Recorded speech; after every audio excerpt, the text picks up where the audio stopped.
G'day YouTube, Turbo Tristan here. In today's episode, we'll be unboxing some exciting new products from T7 Designs. I managed to pick up some really awesome new designs and new fittings, things I've never seen before for the K series. Got them all the way out of the motherland, England, and today we're going to fit them up to the engine and talk a bit more about them.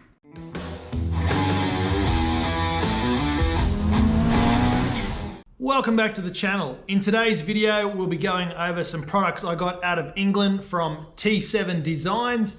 These guys do a bit of everything. It says thermal solutions, 3D printing, 3D design, prototyping. They must be Honda boys because they do a whole bunch of products for the K series engines, as well as a whole bunch of cooling and computer and industrial design sort of stuff. So if you look at their website, t7design.co.uk, you'll see a whole bunch of different stuff on there, and then there's a section for Honda parts. This was actually one of those targeted marketing ads on Facebook that actually was a good one. 99.99999% of these ads are just junk rubbish, but there's been two which I've actually seen, I've liked, and I've actually bought something off. One was the dash for the car, and the other one was these T7 design fittings. So I saw that they had a really cool, smooth way of designing a oil drain system without having to tap into the sump down here. So that's what caught my eye. And they also had a water or electric water pump plate that goes just here on the engine, which at the time I was looking at getting one of those setups done, but I've decided to stick with the factory water pump, which I've put a brand new one on there. So let's check out what we got today. The first one doesn't come in a fancy box, but it is a nice fancy laser cut and billet piece of alloy and stainless steel. This is the water heater hose outlet block off plug. Now there's a couple of different people in the market that do these. You basically rip out the hose that goes under the manifold around the back of the engine to your heater core, stuff in a plug, and then you do the two bolts up, and this sort of holds it in tight so there's no pressure leakage or anything like that. Real simple, just copies the original design with a blank off and then holds it in place with this really cool stainless steel piece. So that's going to go on very soon. The next part I have to unbox, I've actually got two of them. They are underdrive pulleys from T7 Design. One is a 10% underdrive pulley, and I bought two of them because the brother-in-law has a K series as well, and I thought it might be a really cool addition to help his NA K20 build be a bit quicker. Not that it's not quick already. So the way that these work is they're actually a little bit larger in diameter, and you can probably see that there. This one is a 10% underdrive. Now by making the pulley a little bit bigger, it actually takes less force to spin the alternator. Everything will still work the same, but it's taking less of your rotating mass to turn the alternator wheel. So that's gonna give quite a bit more free horsepower. They say between 10 and 15 horsepower gain. So just by changing a pulley, better than a tune, better than exhaust, better than an air intake, change your pulleys, you will upgrade your life pretty much. You'll get yourself some free horsepower for pretty much undoing one bolt and changing a belt. So there's a 10% one. I also got a 20% one, so it's 20% bigger. And the advantage again is you're going to save even more rotating mass and get even more free horsepower. So this one's probably going to go on the NA build, and this one I'm going to stick on the turbo build. It's going to help the drive around 10%, give me a bit more power, plus it looks cool. This one's a bit rusty and crusty, so I'm going to have to rattle that off and swap that over, so I'll do that in this episode. That's going to help out, and this one will go on the brother-in-law's car. And lastly but not least is the thing that caught my eye, and that is the oil return drain, and I'm going to stick that on. Here it is here. Really nice billet piece. It's also engraved as well and double anodized. You can tell something's been double anodized with just how thick the finish is on the anodizing. So that's really cool. And that actually replaces the timing tensioner service port or service hole just down here. There's 3 10mm bolts to undo. There's an O-ring. So with that living just here, and I'll replace that soon, we'll have a fitting that'll run through here with my drain from the turbo. So it'll come down here, run underneath the manifold, and then straight down there. I'm sure there's going to be someone in the comments saying it runs at a bad angle, it's going to restrict the flow, it's not going to drain properly. From here to here, where the oil comes out to where the oil will be going back in, it's around that much height difference. So there'll be a slight downward slope, totally perfect for the oil return drain. Just something that I wanted to try, something I wanted to do. I think it's going to be a lot neater than drilling and tapping the oil pan. I just really wanted to give it a go. The guys from T7 Design were really nice, and yeah, we just want to get the product out there. Real simple. Anyone can do this if they want to turbo their car over a weekend. You don't need a welder or any of that sort of stuff. You can literally just bolt this on and you have your oil drain. Where it goes over the chain tensioner, there's oil going in here anyway, so it's basically oiling your chain for you. You know, what's wrong with that? I think that's a good thing. That's enough blabbing for now. We're going to do a time lapse, dress up this bad boy, dress the engine. I'm going to fit those 3 items, so the water block off, the oil drain, and the underdrive pulley.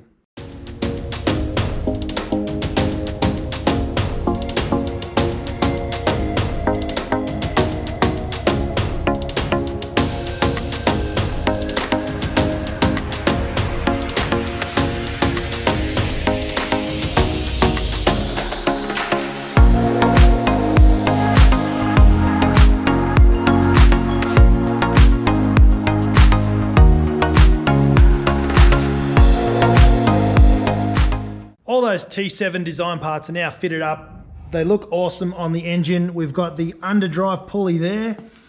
Now this one is the 10%, so it's just a little bit bigger than the factory one.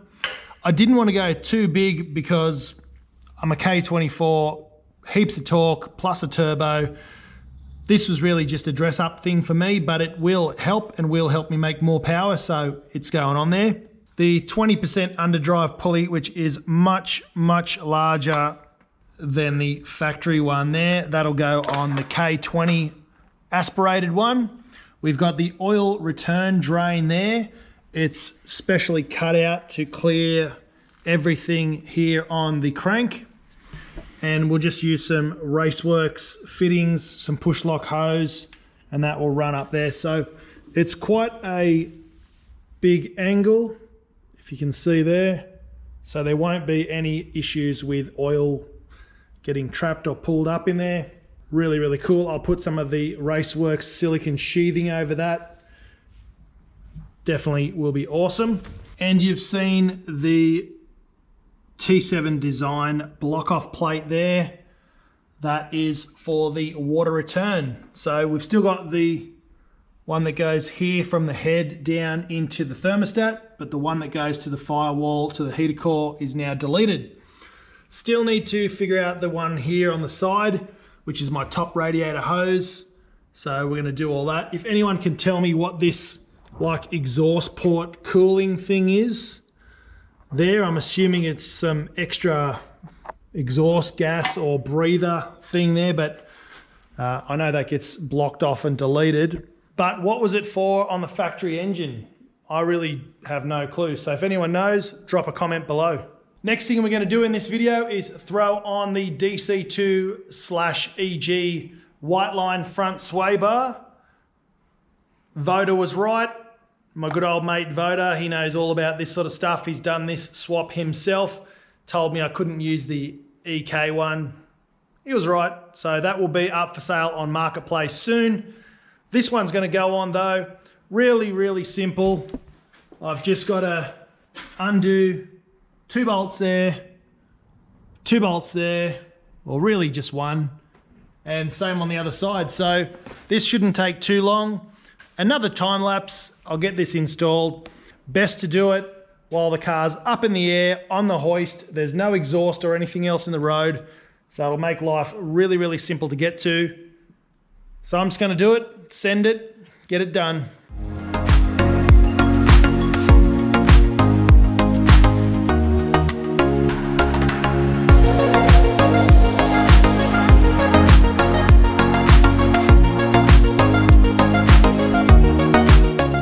Alrighty, sway bar is on. I couldn't go from having a sway bar in a D series and having lots of grip and great handling to not having an upgraded sway bar and having tons of power and not lots of grip. This was a definite must. I'm upgrading everything. I don't want to go backwards as far as the suspension goes. So we've got the EG/DC2R front sway bar by White Line there. All fitted up easy. You do need multiple arms and legs and hands and feet and everything just to get this on by yourself. It is quite heavy for a thin bar, and then holding it above your head and doing tiny little screws up was a bit of a mission. To take it off, you just need 12 mil for all the bolts here, here, here, and here. To put it back on, you need the same 12 mil bolts and nuts there. You need a 12 mil spanner to hold this still, and then you can zip that up with a 17 mil on the other side, but you need a 14 to hold the ball joint from spinning. But there it is. If you do want to know more about fitting sway bars, I did do a video about a year ago on my channel where I did the front and rear setup on this car. That was when it was EK subframe, not EG, but the process is exactly the same. I had all kinds of struggles. I was doing it on my garage floor in the middle of winter in the cold, but we managed to get it done even with a full exhaust in the way and gearbox linkages and everything. We still got it in. So if you have your exhaust on, you will need to undo it to slot that over and above that. So just bear that in mind, but it is a worthwhile upgrade. One of the best things you can do for handling full stop on your car is get yourself some White Line sway bars that are uprated. Better than any coilover, better than any tires, that sort of thing. Definitely the best upgrade for handling is sway bars. And I've said this a million times before on the channel, most base Civics don't have any front or rear sway bars. So keep an eye out on the junkyards, on Marketplace, all that sort of stuff. If you see any sway bars, grab them, front or rear, grab them, stick them on. Make sure you get all the hardware and everything. I'll be sticking my EK front sway bar up online on Marketplace for sale, which will pay for that one, so I shouldn't be out of pocket, hopefully. I also have the front LCAs, which you need to change as well, and I'll have the stock EG one will be on sale on Marketplace as well. So grab that, grab the other one, grab all the bars, grab everything. Heaps of stuff for sale. I need to fund this somehow, and that's how I'm doing it, by selling everything that's not bolted down. I've actually made myself a spreadsheet, still a million miles away from getting this thing done and finished. It's probably going to realistically be months before it's in the car running and driving. Probably won't be till springtime, I'd say. Hopefully not. If things go well, it'll get done sooner. If I sell a bunch of parts, I can afford to do stuff with it. Or if YouTube picks up, that's where you guys come in, subscribe, I get some more ad revenue, I can then pay for more things on the build. But I did do a spreadsheet. The spreadsheet so far came out to around $15,000 to do a K-swap by myself in my shed. That is with sponsorship turbo, some great deals from everyone else, but just to swap it over, even with selling my old parts, all that sort of stuff, it's still going to come out to be around 15,000 Australian dollar dues to get it done. It's going to make some jam. Most of this stuff is just finger tight at the moment. I'm doing it for content, doing it to show you guys the products and the things that you might want or might need. It's still a budget K-swap build, but not bottom of the rung budget. It's sort of middle of the field budget. I'll do some valve springs, I'll do an oil pump, we'll get that stuff sorted. As I really want to throw some rods in here, but I don't want to go to the hassle of pulling the head off, new head gasket, new bearings, all that sort of stuff. It's just an expense I don't need right now. I will be looking for another motor to build so that I can do that. I'm still trying to decide which clutch I should buy that's going to handle around about 500 to 600 horsepower at the absolute most. Realistically, it's probably going to be 400 to 500 horsepower build. I don't want to push it too hard on the stock rods and pistons. But let me know what you guys think. This is a learning curve for both of us. That's you and me. And we're going to learn together. I'll share all my tips and tricks on how to get it done. So make sure you subscribe if you haven't already. Spool up and we'll see you in the next video. Cheers.